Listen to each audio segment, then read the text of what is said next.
Word of Mouth is an adult story time presented by the Juliet Hampton Morgan Memorial Library. My name is Amy Campbell, and today I'll be reading Blarney by Steve Hawkinsmith.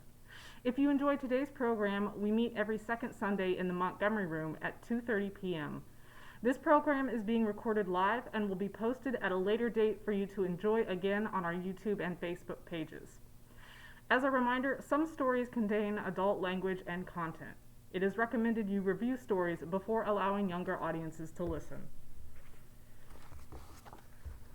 Don't write a story that starts with a dream. Don't write a story that starts with a storm. Don't write a story about a writer. And never ever, under any circumstances, write a story about a writer in a bar. I know the rules, and up to now I haven't had any trouble sticking to them, for all the good it's done me. I write mysteries, or try to, so the problem solves itself. I start with a dead guy. The dead guy could be a writer, even a dead writer in a bar, and I don't think I'd be breaking the rules. He'd be dead, and that trumps everything. He wouldn't be a writer anymore. He'd just be the dead guy. But I'm not starting this story with the dead guy. I'm starting it with a writer in a bar. A writer in a bar with two other writers, so it's not just a cliche, it's a cliche times 3. Sorry, but what's a writer supposed to do when the truth is a cliche? What's a writer supposed to do when he's a cliche? You see, I'm the writer in the bar. Did you see that coming? Is my story hackneyed, predictable? That's my problem. That's why I'm the guy in the bar. I'm not a very good writer. Had you guessed that already? I was looking for a mentor, a guru. And if you're a writer looking for a guru, you're going to end up in a bar, sooner or later. I'd been going to mystery conferences and fiction seminars and adult learning writing classes for years, an apprentice in search of a master. I was on a quest for wisdom, insight, encouragement, truth, and what did I get? Reams of Xeroxed handouts, stacks of promotional bookmarks, postcards, pencils, coasters, napkins, matchbooks, finger puppets, crap! Endless sales pitches. If you want to learn more about plot and pacing, you should pick up my book, Giving Wings to the Writer Within. It's on sale in the lobby. Notebooks filled with useless scribbled tips and secrets and rules. Show, don't tell, write what you know. Writer story is bad, bar story is worse. So let me show you. Let me write what I know. I'm a writer in a bar with two other writers. Russ, writer of Tolkien-esque fantasy epics, erotic horror stories, X-Files fan fiction, crap. And Daniel, writer of Joycean word jazz, freeform poetry, postmodern metafiction, crap. They're the perfect companions for me. Robert Potts, writer of Jim Thompsonish noir, two-fisted detective stories, postmodern, hard-boiled, crime fiction, all of it unpublished, all of it crap. Russ I know from The Right Way to Success, a workshop for pre-published authors. Daniel I know from Fiction for Dummies, the seminar, and So You Want to Be a Novelist. The three of us are in a pub called O'Grady's that's about as Irish as a burrito, and we're dissecting the way we've squandered our day. 6 hours, $200, blown on something called Unlocking the Mysteries of the Storyteller's Craft. Daniel and I are post-30, pre-40, bloated, tired, cynical. But Russ, older than both of us, is still boyish, exuberant, full of hope. It makes me want to hug him like a snake, squeeze him to death. That Susan Tracy lady was interesting, Russ says.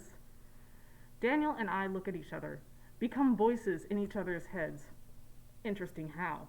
Interesting she's doable in a Mrs. Robinson kind of way? Or interesting, I can't believe we spent an hour getting advice about the storyteller craft from a woman who writes romance novels.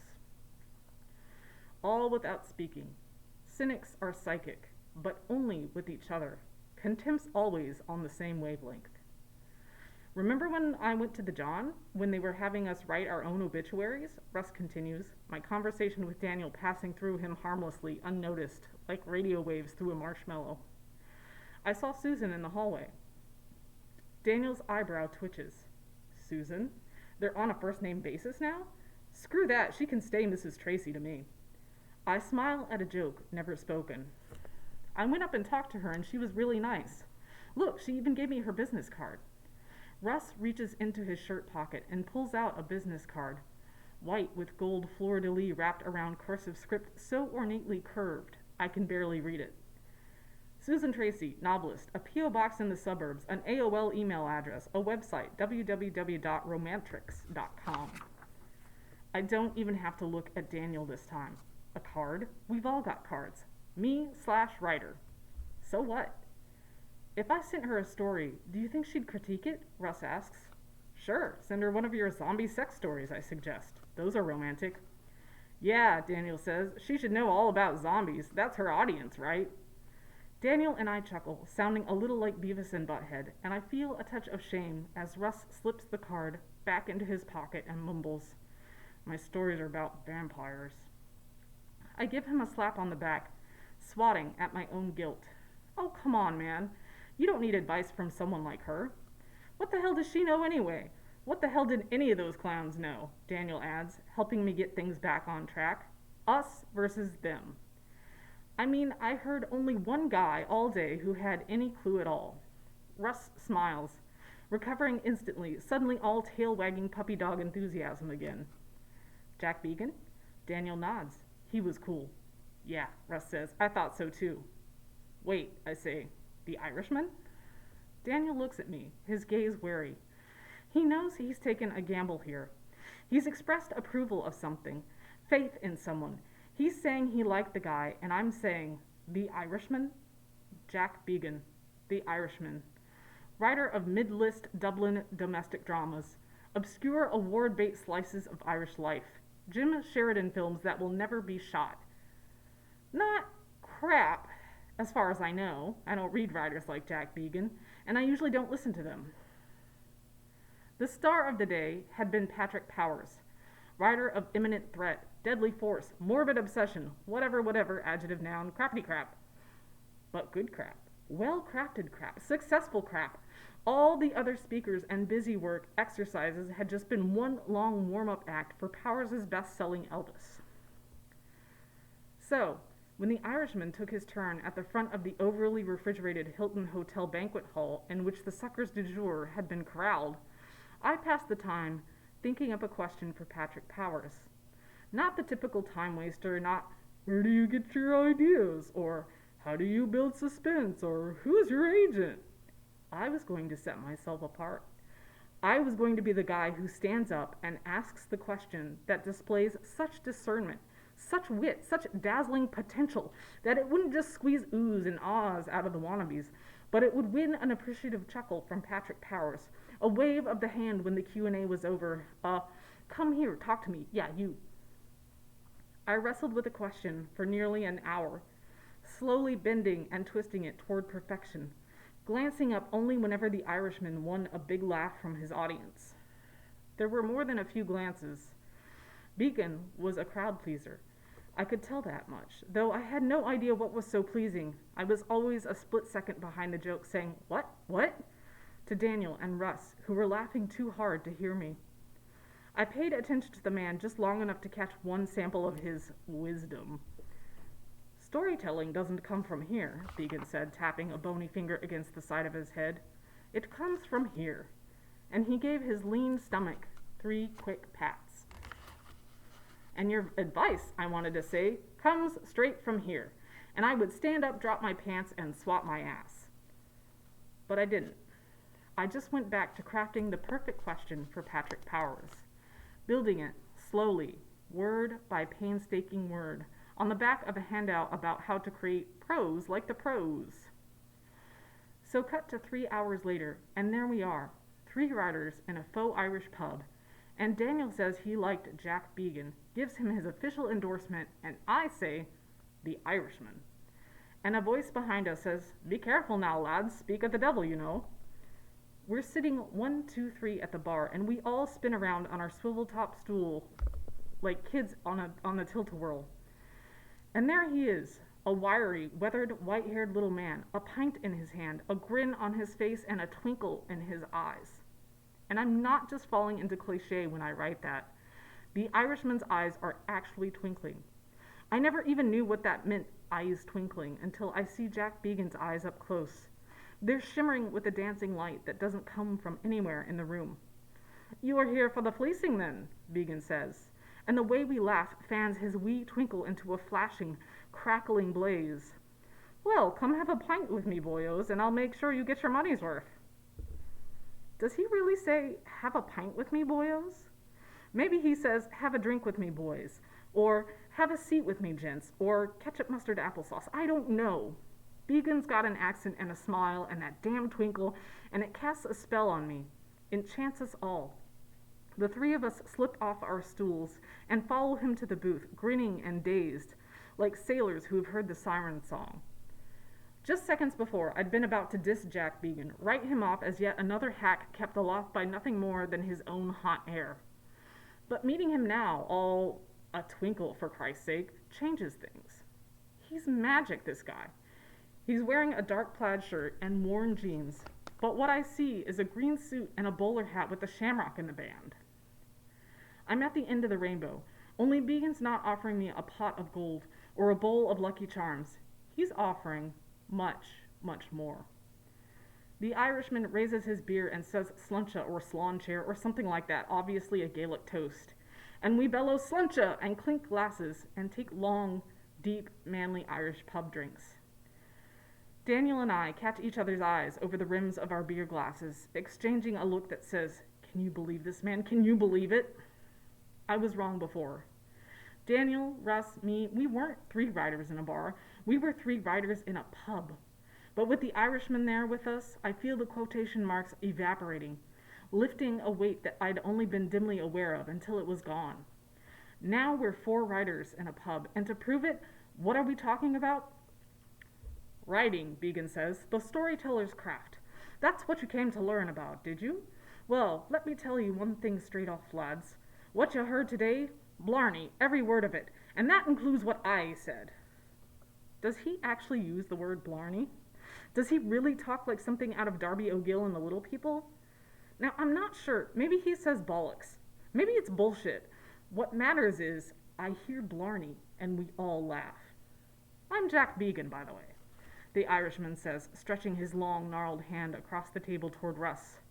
"Oh, we know, I'm Russ. I write speculative fiction." Beaghan gives him a neutral, "You don't say," nod as they shake, then turns to Daniel. "My name's Daniel. I write..." He catches himself before he can say literary fiction. "Fiction," Daniel says. "Just fiction?" Beaghan asks innocently as they clasp hands. "You don't do any speculating?" Daniel smirks, jerks his head at Russ. "Not about the same things as he does." "And you are?" Beaghan asks as he swivels around to face me. I'm to his right, on the same side of the table, sharing his view out at the others, the world. I try to make my grip forceful, but not desperate. My gaze steady, but not creepy. Robert Potts, mystery writer. "Ho," Beaghan says, cocking an eyebrow, seeming to reappraise me without quite judging me. "So, you're interested in crime and punishment, then?" "Well, crime, anyway." Beaghan's soft chuckle sends a tingle across my shoulders. I made him laugh. "Then you'll find plenty to write about in this world of ours, Robert. Crime we've got around us all the time. But punishment? At least if you're talking about justice, that's fucking scarce." His gaze drifts downward, gets lost in his beer. Before any awkwardness can settle over the table, Beaghan whips his head up and points his long jaw at Russ like the barrel of a pistol. "So, tell me, Russ, what do you think writing's all about?" Russ stutters, blinks, grins awkwardly, the kid who didn't do his homework. Maybe escapism?" "Oh, it's an escape, is it?" Beaghan says. "For who then? Your readers or you?" Before Russ can stammer out another answer, the Irishman's swinging his twinkle toward Daniel. "Maybe you can tell us. What's writing all about?" Daniel throws a nod at Russ, obviously hoping to one-up him, earn the Irishman's approval. "It's the opposite of what he said. It's a writer's job to unearth the dark truths of life and report them without flinching." "Unearth the dark truths of life? Sweet Jesus, lads, we've got a poet in our midst." Russ and I laugh, and Daniel flushes pink. Beaghan reaches across the table and gives him a no hard feelings slap on the arm. Ah, I've written a bit of the purple stuff myself. It's nothing you won't get over eventually. I did. Daniel smiles, then joins in the laughter, obviously deciding to wear the bruise as a badge of honor. We're in a scene from an old chop-socky movie. Before you can have killer kung fu, the master has to kick your ass. And now it's my turn. What about you then? Beaghan says to me. What do you think writing is? I'm ready for him. Telling lies for fun and profit. My answer's superficial, glib, stolen from the title of a how-to book. But glib seems to suit the Irishman, and I think maybe I've won the contest. Beaghan nods and puts down his glass. He's taking long, gulping swallows each time we speak, I notice now. Well, it is fun, yes it is. Suddenly, his nod turns into a shake. But there's damn little profit in it for most of us, believe me. Why do you think I was up there whoring myself this afternoon? As for lies, no, you can't just tell lies. A story's got to feel utterly and completely true.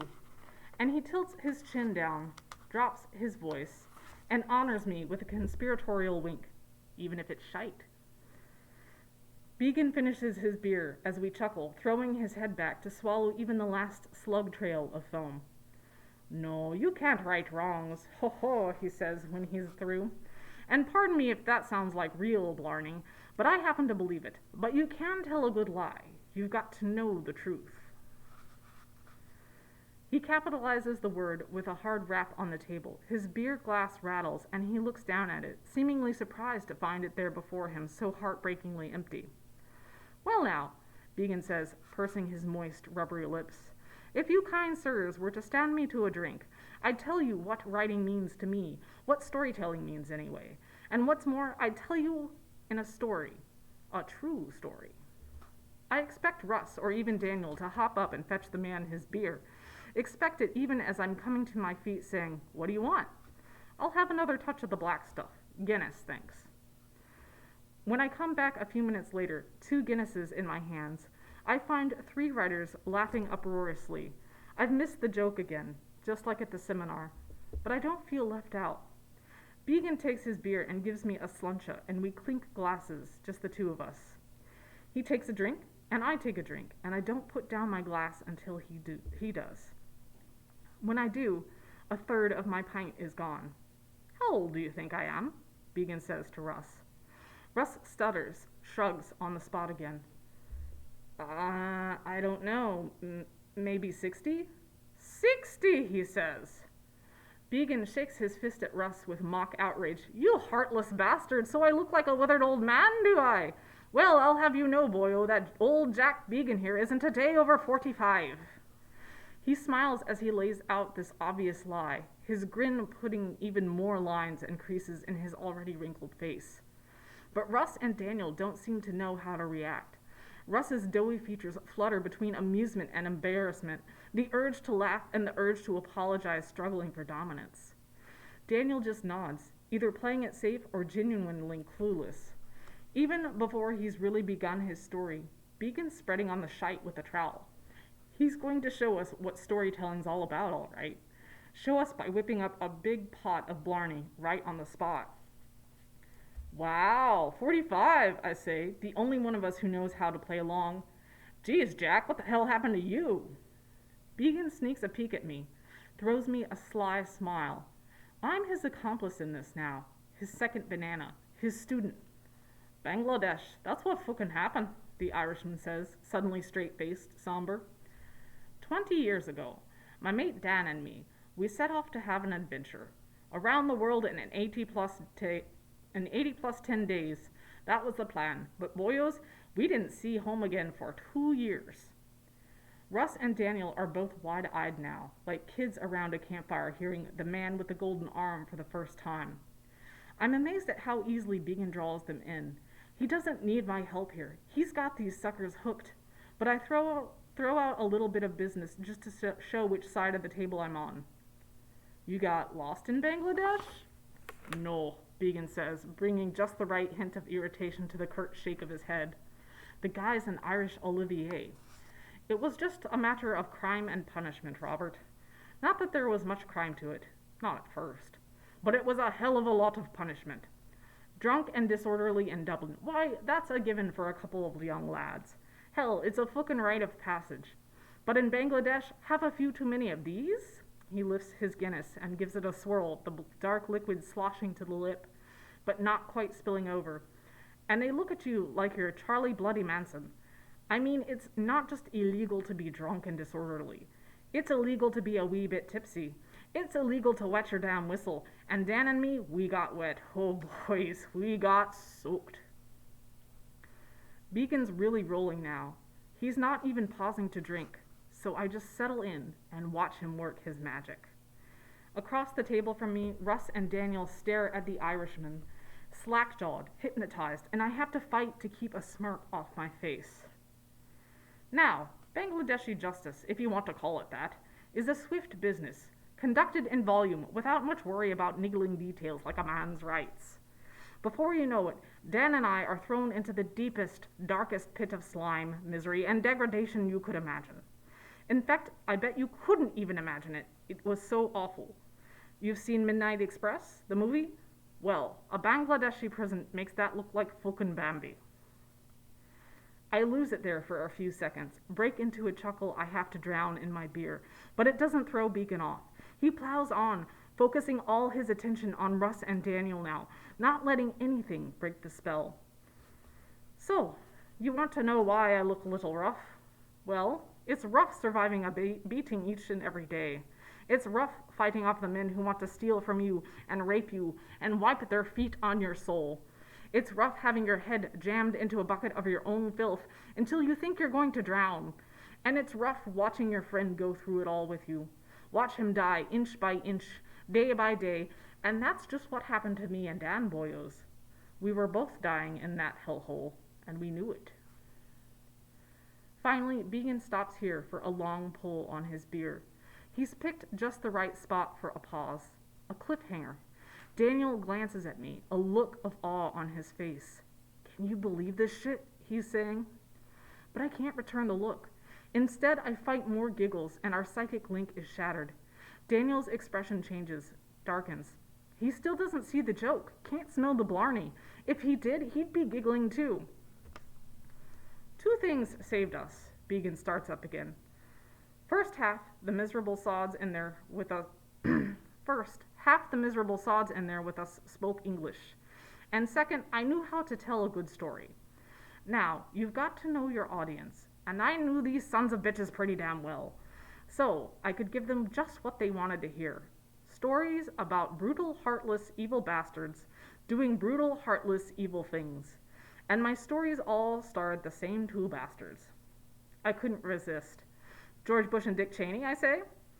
Beaghan manages a soft, good-natured laugh, but Daniel and Russ both glare at me, and I quickly realize how close I've come to blowing my mentor's cover. I hide behind my glass for a moment, washing the grin off my face with beer, noticing only when I put the glass down that it's already almost empty. No, Beaghan says. The two bastards were Dan and myself. I told the story about the time we went to work for a bookie and ended up kneecapping the man's own father over a 20-pound bet. And the one about us kidnapping a barrister's wife and leaving the body on his doorstep in Christmas wrap after we got the ransom. And the one about us shoving an entire Pekingese up a man's arse. Hell, I even told them about the time we shot a man in Reno just to watch him die. All of it a big steaming pile of shite. Beaghan smiles, so we have permission to laugh. I laugh a little harder than Russ and Daniel because I've got more to laugh about. I can see what they can't, that Beaghan's toying with them, practically admitting that he's making the whole thing up on the spot, and the more he hints at the truth, the more the suckers eat up the shite. It's a lesson in storytelling I'll never forget. But you know what, boyos? People started to believe those stories. I told them so many times I started to believe. Only once did a man in that prison call me a liar. Of course he was right.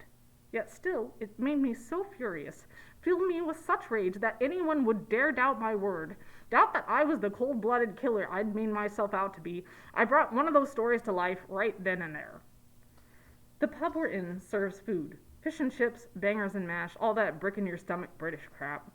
So there are place settings at our table, little napkin-wrapped bundles of silverware.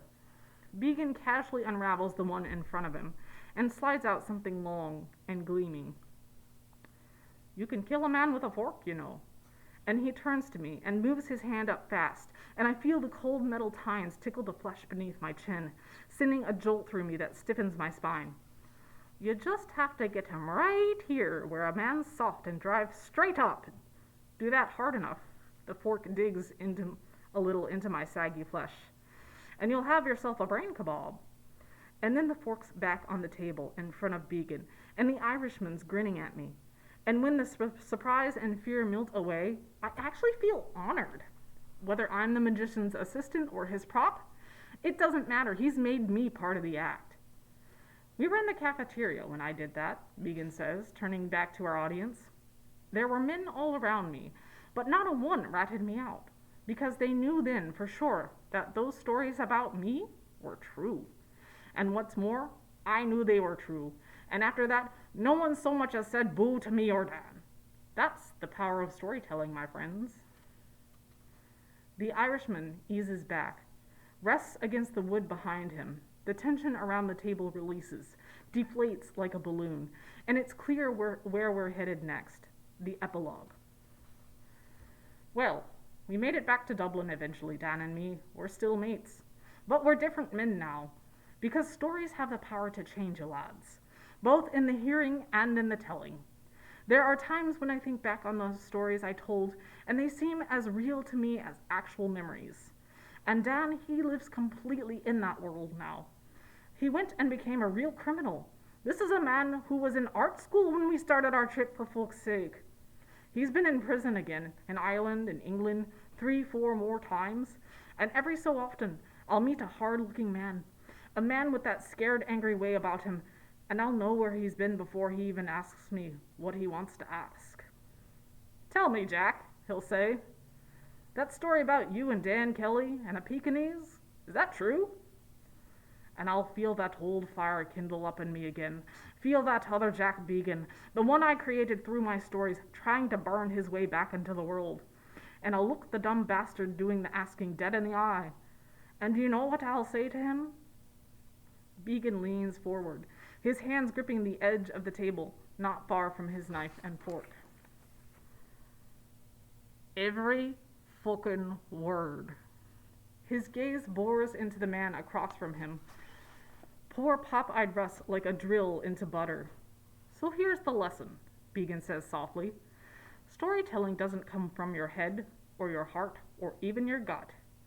If it's to be any damn good at all, it has to come from right here. His right hand disappears beneath the table, and Russ jumps out of his chair, squealing, his hands cupping his crotch. You've got to grab him by the balls, boyos, Beaghan says, and I just can't keep it any longer. I'm roaring with laughter, beating the table, turning heads throughout the pub. There's maybe a 5-second pause before Daniel joins in with a few uncertain laughs of his own. And then Russ is giggling along with us as he slides slowly, cautiously back into his seat. Beaghan smiles smugly, a Picasso of bullshit who's just put the final brushstroke on his latest masterpiece. Damn, you're good, I say. You had these suckers going from word one, and I reach over and slap the Irishman on the back. And what I'll end up asking myself, not a minute later, is this. When did his smile waver? When did his twinkle start to flicker? Was it when I touched him or when I spoke?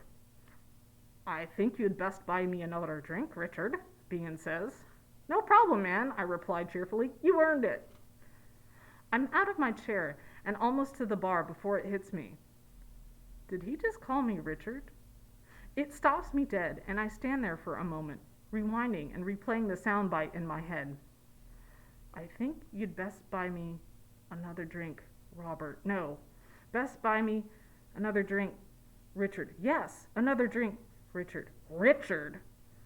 I managed to start moving again, but I'm not through thinking. Is he calling me a dick? Do the Irish even use that phrase? Wouldn't he call me a Wally or something? And then the look on Beaghan's face takes shape in my memory. The way his grin soured into something bitter just before he spoke. I make it to the bar, put in my order, 2 Guinnesses, before letting myself glance back at our booth. The Irishman's talking, but he's not looking at Russ or Daniel. He's looking at me, and that expression is still on his face. He's staring at me like I'm a turd in his soup. I turn away, dread suddenly pressing down on me, trying to squash me like a bug. Am I that drunk? Am I that dumb? Was Beaghan's story true? I feel nauseous with doubt and shame. Again, I'd been in the pub with my writer friends. The quotes are back in full force to drown out the memory of my moment in the spotlight. My quest for Patrick Power's best-selling author, guru candidate, asshole. His presentation had been as rote and meaningless as his novels. Practice makes perfect, believe in yourself. Blah, Blarney, blah. All of it delivered in a monotone by a man who appeared to be in the grip of a boredom so powerful it was practically narcoleptic. He wrapped up early, leaving 25 minutes for questions, and my hand was the first in the air. I was the 3rd person called after a red-headed PYT who asked where he got his ideas and an aging, Botoxified beauty trying to land an agent for her unpublished series of dog grooming mysteries. When it was my turn, I stood and cleared my throat and felt my mind clear too. In primal fear, mortal fear, you, the protagonist, the character of, what was his name again? Screw it. The writer you depict is a writer of thrillers, and he says something like, fear doesn't come from the outside. Fear is always with us. Inside is where it comes from, and certain things, events, let it out. And I'm wondering if you were to deconstruct, I'm lost. If you have a philosophy that...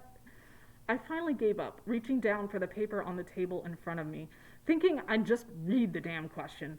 I'm a writer, not a performer. But before I got the paper in my fingers, could even finish my question, Powers was giving me an answer.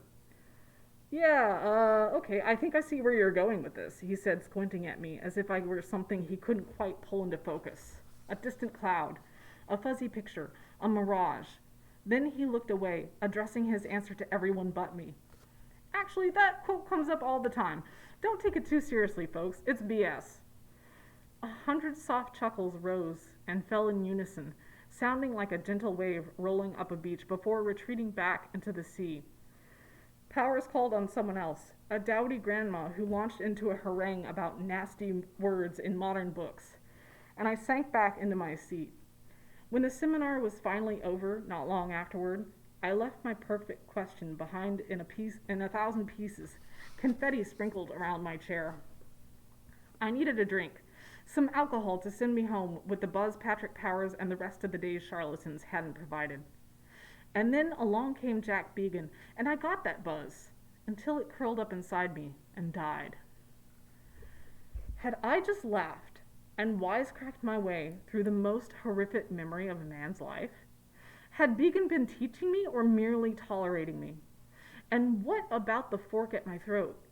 Was that part of an act? Or a genuine act of rage? What kind of man was Jack Beaghan? What kind of man was I? My beers come. I pay. I head back to our spot. I see the Irishman hunched over the table, his lips moving fast. Russ and Daniel nod. Then all 3 of them turn to look at me as I walk up.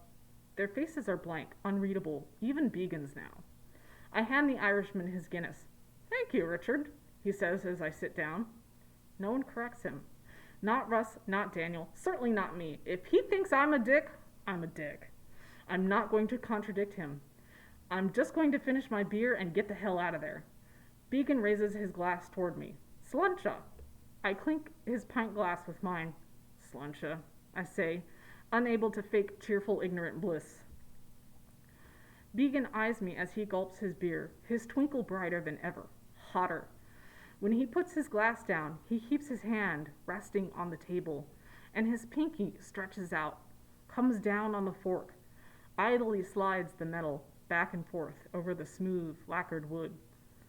Do you remember what I said about lies, Richard? I don't actually. Not then. I feel cornered, and it's hard for me to remember anything. So the Irishman reminds me, you can't tell a proper lie unless you can recognize the truth. I really believe that.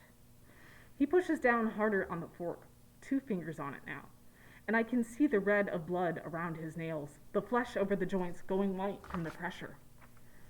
So I have to wonder about you, Richard, because, unless I'm seriously mistaken, the Irishman's words slow down, finally stop, and he lets a beat pass in silence, telling me that what's come before this is just a prologue, a warm-up. When he speaks again, it's with a different voice. It's not the voice of shamrocks and the little people and the Blarney stone anymore. There's no Blarney about it. It's the voice of a prisoner, a desperate man, a killer. You looked the truth in the face just now, and you spat in it, the voice says. You didn't believe a word I said. In fact, you think I'm a bloody fucking liar, don't you? Don't you? And his fist curled around the fork. I swear it did. I saw it. I can see it now. So the fork ended up in my hand. I'm not sure how, but I can tell you this. Beaghan wasn't lying when he said you can kill a man with a fork. All you have to do is swing hard, 1, 2, 3, 4 times into the neck, and hit an artery while you're at it. Beaghan tilts back off his chair, sprawls across the floor. He presses his hands up under his chin as if he's trying to strangle himself, blood spurting through his fingers anyway. It only takes a few minutes for him to bleed to death, but I don't get to see that twinkle in his eye go glossy, freeze. I've already been dragged away. Beer-fueled action heroes jumping me, prying the fork from my hand, pinning my arms behind my back. Let me go! I hear myself screaming. It was self-defense! And Russ looks at me from across the room where he's kneeling over the Irishman, uselessly pressing napkins against the man's gaping, gurgling wounds, and says, Jesus, Robert, he was joking. He was just joking. Just joking. Just taking the piss. Just having a little fun with me. That's what Daniel says, too, the detectives told me. Your friend says the guy was kidding. Your friends say you were drunk. Your friends say you were agitated. Was I drunk? Yes. Was I agitated? I suppose so. Was the Irishman kidding? The cops are checking on Beaghan's story, his Bangladeshi prison saga. But I can tell you, it doesn't matter to them whether it's true or not. And you know what? It doesn't matter to me. Not what Beaghan's records say anyway. That might be the truth, but it's not the capital T truth. Not the one Beaghan created in that bar with nothing but words. I know what I saw. And I know there's only one way to make everyone else see it too. So I said to the detectives, turn off the video camera, bring me a pen and a pad of paper, or better yet, put me in front of a keyboard if you can. I need to write this. And here it is. I guess some people will say it's my confession, but that's not right. It's not a confession or a statement or whatever else the cops and lawyers might call it. It's a story. And sitting here now, I'm thinking it's the best one I've ever written. Because you know what? I believe it.